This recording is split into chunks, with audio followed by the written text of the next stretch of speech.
بسم الله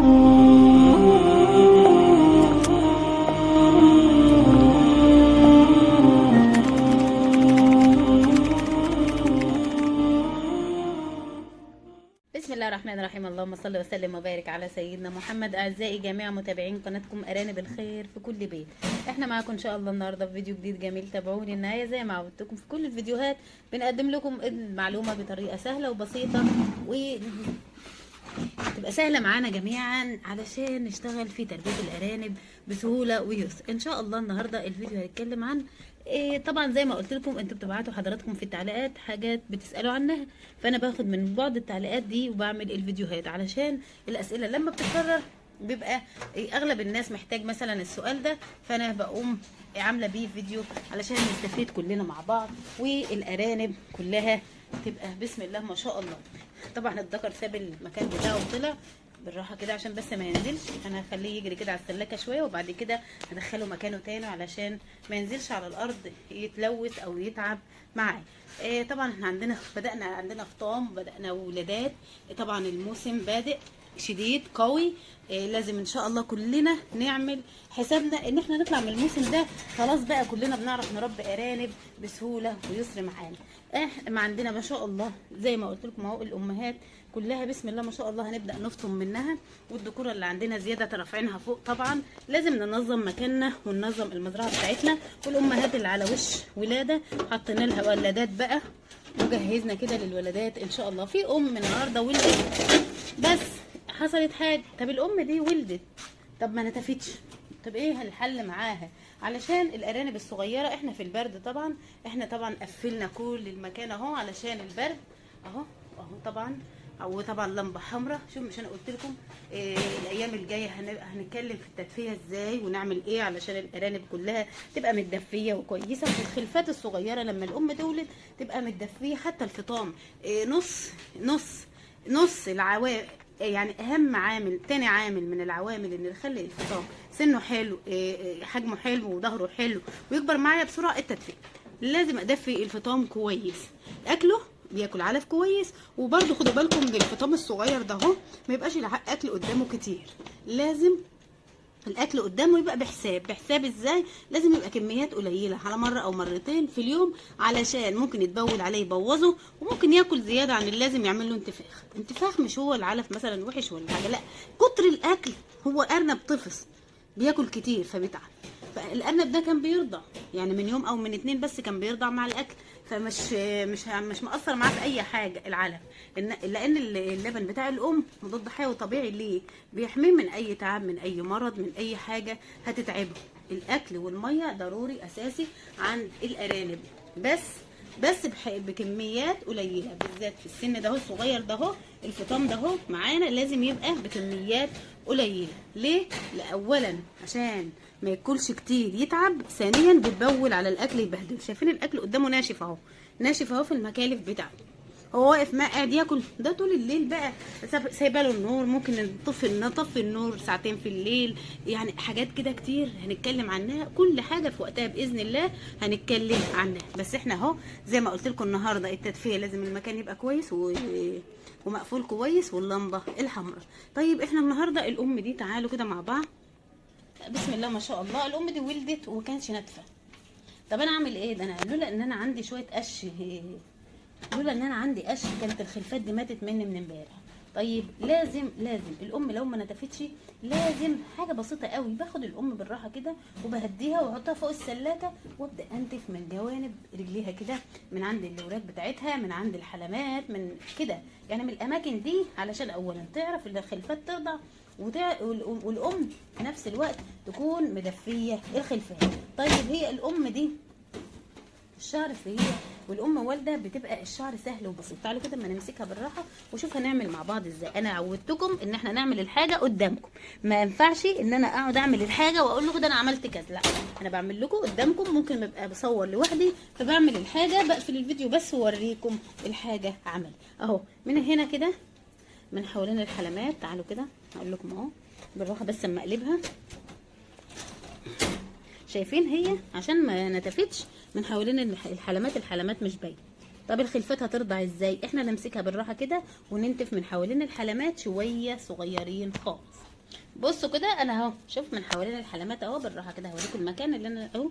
شايفين بدات الحلمه تبان اهو بالراحه كده، ومن هنا برده من الجوانب ده كده اهو، من عند الوراك بتاعتها كده. شايفين الشعر بيطلع بسرعه وبسهوله، يعني مش جامد ولا حاجه، لان هي والده. اولا الام اللي هي ممكن تكون هي عشان بكريه لسه ما هياش ما نتفتش قبل كده او ما خلفتش قبل كده، فمش عارفه النتف. فاحنا بننتف للام، بنمسك الام بالراحه من حوالين الحلمات ومن عند الوراك بتاعتها ومن تحت ومن كل مكان كده، ناخد شويه نتف صغيرين مش كتار يعني، ونقوم حاطينهم على الخلفات اهو. تعالوا كده، حاجه بسيطه كده. الخلفات تتدفف بالليل كده، بغير برضو ان انا مقفله المكان وحاطه لمبه حمراء وكل الحاجات دي. وهصور لكم تاني بالتفصيل برضو، واحنا بنحرق واحنا بننضف واحنا بنعمل كل حاجه عند الارانب، كل حاجه بالتفصيل. انا قلت لكم هعملها قدامكم عمل. الام دي زي ما قلت لكم كده مفيش خالص، الحلمات مش باينه، الخلفات مش راضيه ترضع او مش عارفه بالمعنى الاصح ترضع. ليه؟ لان الام مش ناتفه ومش مبينه الحلمات. فانا بمسكها بالراحه وبقلبها من حوالين الحلمات كده، اخد شويه شعر وادفي بيهم الخلفات. شايفين اهو، حبه صغيرين خالص مش كتير يعني. ابهدل بقى الام واخليها وانتف منها ولا حد معورها مثلا، لا، بالراحه خالص وبسهوله كده بالراحه. اخد بالراحه كده اهو وهدفي الخلفات. هي مش والده عدد كبير، هي والده 5، كان واحد مات منهم ودول 4 هم. بسم الله ما شاء الله، بس حجمهم حلو، 2 اسود واتنين ابيض اهو. زي ما قلنا هي شنشله وجايبه ابيض واسود، فيعني مش بالضروره انها تجيب كلهم شنشله، ومش بالضروره اي ارنب يجيب نفس النوع بتاعه. كل الامهات اهي، البابيون جايبه شنشله وجايبه اسود، البيضه جايبه بابيون وجايبه اسكندريه، وجايبه كل الانواع وكل الالوان وكل الاشكال. سبحان الله اهو. اهي دي برضو ام برضو على وش ولادها ان شاء الله. ودي كمان ام بابيون اهي قاعده في الولاده مش راضيه تطلع ابدا اهو. الخلفات بتاعتها اهي بسم الله ما شاء الله، ربنا يزيد ويبارك. فالنهارده زي ما قلت لكم كده، الام ما نتفتش ما بترضعش، امسكها بالراحه كده من ايديها، من ودانها، ومن فوق من ظهرها كده، من اخر سلسله ظهرها، واوقفها ترضع الخلفات. واشوف الارنب الصغير ده اقلبه على ظهره كده، واشوف بطنه كده عامله زي الكوره وبيضت كده، فيه بدا يرضع. ما حصلش كده يبقى الارنب ده ما رضعش. طب ما رضعش اعمل ايه؟ اوقف الام واثبتها للخلفات في قلب الولاده واقفل عليها. مره التانية هي هتدخل من نفسها، هيبدا اللبن، هتبدا تاكل وتشرب، ويبدا اللبن يكتر في الضرع بتاعها، هتبدا هي ترضع الخلفات. شايفين زي ما قلنا لازم يبقى عند قش او تبن او اي حاجه. الحلقه دي مهمه جدا لتدفئه الخلفات الصغيره دي، هو ده المكسب بتاعها. طب الام دي، علشان الام دي جايبه عدد قليل، نعمل معاها ايه؟ نلقح على طول. تعالوا يلا نقفل كده ونوديها عند الذكر ونفتح تاني اهو. هنسيبها بقى مع الذكر اهو. الذكر ده نعدلها برضو اهو، نجيبها قدام كده نعدلها، نرفع من الجنبين، نعمل اي حاجه نلقحها علشان هي معاها عدد قليل. لو هي معاها عدد كبير هنستنى مثلا على 10 ايام، نريحها شويه، نخليها ترضع.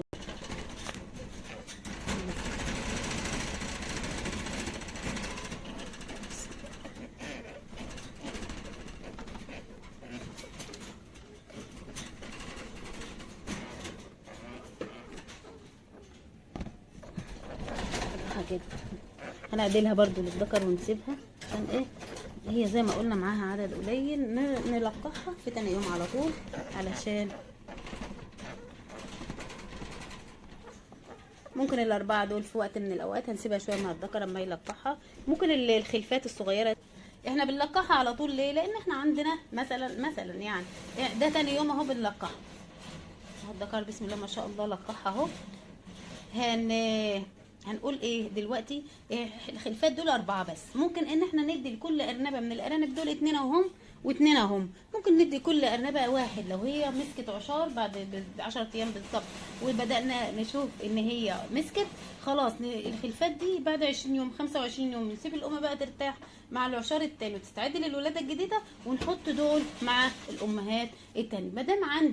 مادام عندي امهات هتولد وعلى وش ولاده، لازم يبقى فيه التلقيح كله مع بعضه، علشان حكايه التبني ده. الواحده جايبه 5، واحده جايبه 3، واحده جايبه 1، النهارده جايبه 1 وميت، نلقحها على طول، ما نسيبهاش، علشان ده مضيعه للوقت وللمجهود وللاكل اللي هو كل يوم بيزيد علينا، لازم نستفاد منه ونعمل اقصى مجهود عندنا ان احنا نطلع انتاج. ويكون عندي خلفات بسم الله ما شاء الله، خلفات اهي نفطم ونلقح، ويبقى عندي الدوره مستمره بسم الله ما شاء الله. اليومين دول الجو حلو، الجو بدأ يبقى جميل ودافي، احنا بندفي احنا المكان. لو جو شتاء بقى بعد كده يبقى انا عامل اللي عليا، وربنا هو اللي بيجازي كل واحد على قد عمله. انا بعمل اللي عليا وربنا بيديني بقى، بيديني او بيكرمني. طبعا ده كان موضوع الفيديو النهارده، يا رب يرضاكم نال اعجابكم ويكون دايما عند حسن ظنكم.